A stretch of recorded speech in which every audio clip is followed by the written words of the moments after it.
India, जी हाँ, मेरी मातृभूमि, मेरा देश जो मुझे बहुत प्यारा है। बट आपको पता है, एक स्टार्टअप एंटरप्रेन्योर या किसी भी एंटरप्रेन्योर के लिए इंडिया में बिजनेस करना इतना आसान नहीं है। गवर्नमेंट ने पिछले इतने सालों से जो एफर्ट्स किए हैं, उसके बावजूद आज की तारीख में बिजनेस करना अभी भी आसान नहीं है।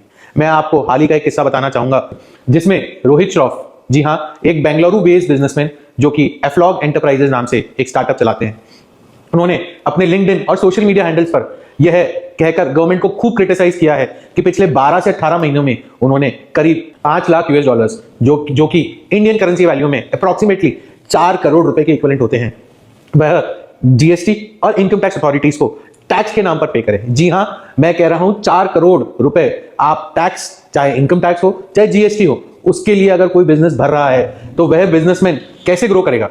कैसे वह बिजनेसमैन अपना ध्यान in compliance, in taxation authorities से हटाकर बिजनेस पर फोकस कर सकेगा? और हम सपना देखते हैं चाइना से टक्कर लेने की, यूएस से टक्कर लेने की, या किसी भी डेवलप्ड इकोनॉमी से टक्कर लेने की, जबकि हमारे यहाँ के कंप्लायंस सेटअप में और उनके यहाँ के कंप्लायंस सेटअप में, बिजनेस एनवायरनमेंट में हजारों लाखों गुने का फर्क है। आप देखिए, एक बिजनेसमैन कंपनी इनकॉर्पोरेशन से लेके कंपनी के एनुअल कंप्लायंस तक कहां परेशान होता है। एक कंपनी इनकॉर्पोरेशन का प्रोसेस इंडिया के अंदर सेंट्रल रिजर्वेशन सेंटर है एक कंपनी इनकॉर्पोरेट करने के लिए, जहां पर कोई भी काम करने का कोई टर्न अराउंड टाइम नहीं, कोई फिक्स्ड टाइम नहीं है। आपकी किस्मत हुई तो कंपनी एक दिन में बन जाएगी, और आपकी किस्मत हुई तो कंपनी एक महीने में भी आप नहीं बना पाएंगे। कंपनी बनाने के लिए इतनी सारी डॉक्यूमेंटेशन, आज की तारीख में भी अगर आप राजस्थान में हैं और आप बेंगलुरु में कंपनी बनाना चाहते हैं तो कोई ऐसा प्रोसेस नहीं कि बिना स्टेट गवर्नमेंट के या बिना कोई स्टेट डॉक्यूमेंट के आप राजस्थान में बैठे बैठे कंपनी बना सके। आपको वहां का किरायानामा, वहां का लीज डीड, वहां का लोकल म्युनिसिपैलिटी से अप्रूवल, उसके अलावा मालिक का बिजली का बिल, टेलीफोन का बिल, 10 चीजें चाहिए, तब जाके कंपनी इनकॉर्पोरेट होती है। कंपनी इनकॉर्पोरेट होने के बाद कंपनी का पैन कार्ड, जी हां, पैन कार्ड, कंपनी इनकॉर्पोरेटेड होते ही पैन कार्ड कंपनी के इनकॉर्पोरेशन सर्टिफिकेट पे ऊपर अपने आप ऑटो जनरेट होकर आ जाता है। बट वह पैन नंबर जो जनरेट होता है, जिसकी फीस भी हम गवर्नमेंट को भरते हैं, वह पैन कार्ड हमें कभी रिसीव ही नहीं होता। और बिना उस फिजिकल पैन कार्ड के जब मैं बैंक में जाकर बैंक मैनेजर को कहता हूं मेरी कंपनी का अकाउंट ओपन कर दो, तो बैंक मैनेजर कहता है सर मुझे फिजिकल पैन कार्ड की कॉपी चाहिए, बिना उस फिजिकल पैन कार्ड की कॉपी के मैं अकाउंट नहीं ओपन कर पाऊंगा। वापस मैं टिन एनएसडीएल के वेबसाइट पे जाता हूं, वहां पे एक फिजिकल पैन कार्ड के लिए अप्लाई करता हूं, एक छोटी सी फीस भरता हूं, और उसके कुछ दिनों बाद मेरे पास पैन कार्ड आता है। तो देखिए, जो कंपनी इनकॉर्पोरेशन का प्रोसेस था, जो 2 से 3 दिन के अंदर होना चाहिए, उसके अंदर मुझे 10 दिन तो आज ही लग गए। मतलब मैं 3 गुना तो डिले ऑलरेडी हो चुका हूं मेरा बिजनेस स्टार्ट करने में। कंपनी इनकॉर्पोरेट करने के बाद चाहे मुझे रिक्वायरमेंट हो या नहीं हो, मुझे एक PF and ESI number complimentary दे दिया जाता है, जिसके बारे में इंडिया में या हार्डली कुछ ही प्रोफेशनल्स पीएफ ईएसआई की सारी कंप्लायंसेस समझते हैं, उनकी मंथली रिटर्न समझते हैं, और उनका प्रॉपर तरीके से अपने क्लाइंट को कंप्लायंस करवा सकते हैं।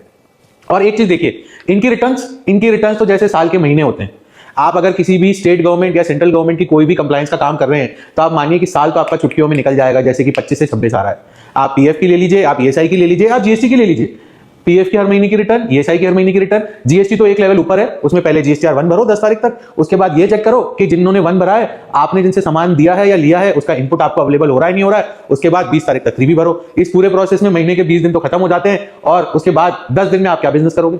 और मजे की बात यह है कि इसके बावजूद अगर आपने किसी को टैक्स के पैसे दे दिए और वो टैक्स नहीं भी चुकाता है, तो भी गवर्नमेंट उसको तो कुछ नहीं कहेगी, बट आपके अगेंस्ट में डिमांड कैलकुलेट करके भेज देगी, और ये चाहेगी कि आप वो पैसे भी डबल चुका दो। एक पैसे तो जो उसको दे चुके हो, और दूसरे पैसे जो गवर्नमेंट को चुकाओगे, मतलब एक ही चीज का डबल पेमेंट। और अगर बिजनेसमैन इन सब चीजों से ऊपर हो जाता है, तो GST anti evasion, GST audit, GST vigilance, इनके ऊपर डीजीजीआई, इतने सारे डिपार्टमेंट्स उसको और नोचने के लिए अलग अलग जगह रेडी बैठे हुए हैं। और नोचने का मतलब है कि नोटिस दे देकर, जी हां, छोटी छोटी चीजों के लिए नोटिस दे देकर एसएससी को या स्टार्टअप एंटरप्रेन्योर को या एंटरप्रेन्योर को कंप्लायंस करवाया जा रहा है, और वह कंप्लायंस अननेसेसरी है। आधी से ज्यादा जगह तो उसकी रिक्वायरमेंट ही नहीं, क्योंकि गवर्नमेंट के डिपार्टमेंट्स में आपस में किसी प्रकार का समायोजन नहीं है। जी हां, there is no intermingling of the departments. एक डिपार्टमेंट क्या कहता है, दूसरा डिपार्टमेंट क्या कहता है, आपस की इंफॉर्मेशन प्रॉपर्ली शेयर नहीं की जाती, और उसका सारा कंप्लायंस का बर्डन स्टार्टअप एंटरप्रेन्योर्स या एंटरप्रेन्योर्स पे डाल दिया जाता है। और जब वह एंटरप्रेन्योर्स अपने बिजनेस को ग्रो करना चाह रहे हैं, बिजनेस को ग्रो करने के लिए जो टाइम देना चाहते हैं, वह है उनको वहां ना देकर अपने कंप्लायंस में देना पड़ता है, या फिर हाई कॉस्ट पर कंप्लायंस के लिए लोगों को रखना पड़ता है, और उस कॉस्ट के बर्डन के चक्कर में आप देखिए कि उनका बिजनेस आगे चल के सफर करता है। मिस्टर रोहित श्रॉफ भी इसी चीज से बहुत परेशान थे, और शायद मैं भी एज ए एंटरप्रेन्योर या मैं भी एज ए प्रोफेशनल या लोगों की कंप्लायंस देखते देखते, सुनते सुनते मुझे भी ऐसा लगता है कि गवर्नमेंट को 2026 में इस कंप्लायंस के बर्डन को कम करना चाहिए। आपको जीएसटी की सिंगल रिटर्न, सिंगल टीडीएस की रिटर्न, जी हां टीडीएस की रिटर्न, हर क्वार्टर की एक रिटर्न, हर सेक्शन के लिए अलग अलग रिटर्न, यह क्या मजाक है। हमें सिंगल कंप्लायंस फॉर्म चाहे टीडीएस में हो चाहे जीएसटी में हो गवर्नमेंट को लॉन्च करना चाहिए। और यह जो एजेंसीज हैं जो गवर्नमेंट के पोर्टल संभालती हैं, इनको मिनिमम टर्न अराउंड टाइम में पोर्टल को प्रिपेयर करना है। यहां पर महीनों महीनों इनकम टैक्स के पोर्टल पे फॉर्म्स नहीं आते, फॉर्म्स आने के बाद सर्विसेज नहीं चलती और उसका सारा लोड एसएससी पे डाल दिया जाता है और उसकी इंटरेस्ट कॉस्ट भी एसएससी को बियर करनी पड़ती है। और भी बहुत सारी चीजें हैं, बट मेरा कहना अभी सिर्फ यही है कि कंप्लायंस गवर्नमेंट को कम करनी चाहिए। और मैं 2026 में गवर्नमेंट से हैप्पी न्यू ईयर कहते हुए यही चाहूंगा कि कंप्लायंस का बर्डन आम जनता पर कम किया जाए, अपनी स्टाफिंग की कॉस्ट को देखते हुए स्टाफ को इक्विप किया जाए, ट्रेन किया जाए और यह कंप्लायंस का कुछ बोझ उनके ऊपर पास किया जाए। Happy new year.